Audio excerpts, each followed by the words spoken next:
All right, let's head straight to Giza because a team of scientists is making a claim that could, quite literally, turn history on its head. They believe they found a massive, undiscovered complex hidden deep beneath the pyramids. And get this, they say they found it from space. You know, for centuries, the one question everyone asks about the pyramids is how? How on earth did they build these things? But what if we've been asking the wrong question all along? A team using some radical new technology decided to ask something different. What if the real secret of Giza isn't in the stones we can see, but in the ground we can't? And the answer they came back with is just staggering. They're not talking about a few hidden chambers. They're talking about a sprawling complex of 8 enormous tubular structures with coils wrapping around them, plunging a full kilometer straight down into the bedrock. It's almost impossible to even imagine. Okay, so let's back up. How in the world could you possibly see a kilometer underground from space? Well, the answer comes from an Italian radar specialist named Filippo Biondi and a pretty revolutionary method his team has developed.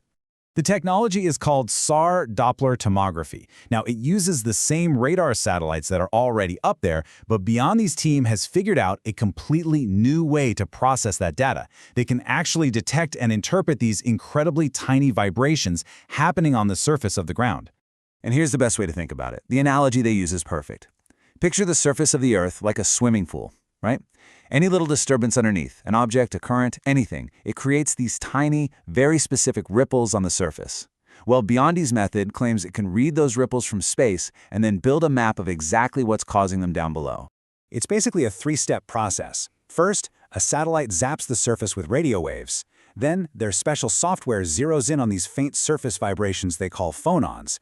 And finally, some pretty sophisticated algorithms basically work backward, turning those surface ripples into a 3D tomographic slice, a detailed cross-section of what's hidden underground. So, that's the how. Now, let's get to the good part. What did they actually find?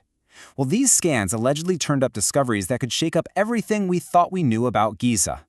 Not just under the ground, but inside the Great Pyramid itself. So inside the pyramid, the scans flagged several new features. The big one was a new 9-meter-long corridor right near the main entrance. And here's the kicker, that discovery was later confirmed by a totally different team using a totally different method. That's a huge deal. They also found what looks like a shaft system under the Queen's chamber, which actually matches up with some old forgotten reports from excavators back in the 1800s. So after mapping the pyramid, they aimed the technology deeper, way deeper. And that is when they found it, a massive complex of 8 huge cylindrical structures going down a full kilometer into the earth. It's like a subterranean city on a scale that's just mind-boggling. Now look, a claim this huge is obviously going to cause a stir, and it absolutely has. The heart of the scientific debate really comes down to the technology itself.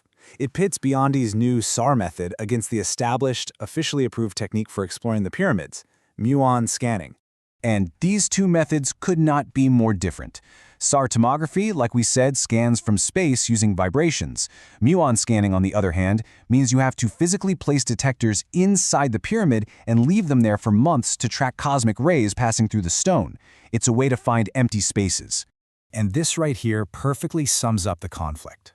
Both methods detected the most famous recent discovery, the so-called Big Void, but they see it completely differently.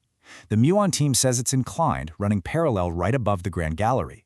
Biondi's SAR scan says, nope, it's lower and it's oriented east to west. Now, why does that matter? Well, if the muon scan is right, it's a huge, sealed-off chamber. But if Biondi's scan is right, it's not isolated at all. It could be a critical junction, maybe even a doorway to a much larger system. They can't both be right. But here's the biggest challenge to Biondi's new tech. In some of the scans, chambers we absolutely know are there, like the King's Chamber, they just don't show up clearly, if at all. So you have to ask the critical question, right? If the method sometimes misses structures we know for a fact exist, how can we be so sure about the ones nobody has ever seen? Okay, but this is where the story gets really interesting. Because while all the experts are fighting fiercely over the data and the methods, what's amazing is that they're surprisingly united on the big picture. That something absolutely profound is still waiting to be discovered at Giza. It's kind of incredible when you lay it all out. Both sides agree the pyramids are more than just tombs. They agree the Giza Plateau was chosen for a very specific geological reason and that water is a huge piece of the puzzle. And most importantly, they both agree that there are massive, undiscovered voids inside the Great Pyramid. So for all the fighting over how to look, there's this startling consensus that there's something huge left to find. Ultimately, this whole fight over these scans, it's not just about what's underground. It's about how we even explore our own past. It shows us that a new instrument, a new way of seeing, could completely revolutionize everything we think we know about history. And we might not have to wait long for some answers. The Egyptian government is actually planning to drill into the Big Void in 2026. That is going to be the ultimate test. Will they find what the Muon team expects, what the SAR team predicts, or something else entirely? The only thing that seems certain is that we are on the absolute brink of a discovery that could change everything.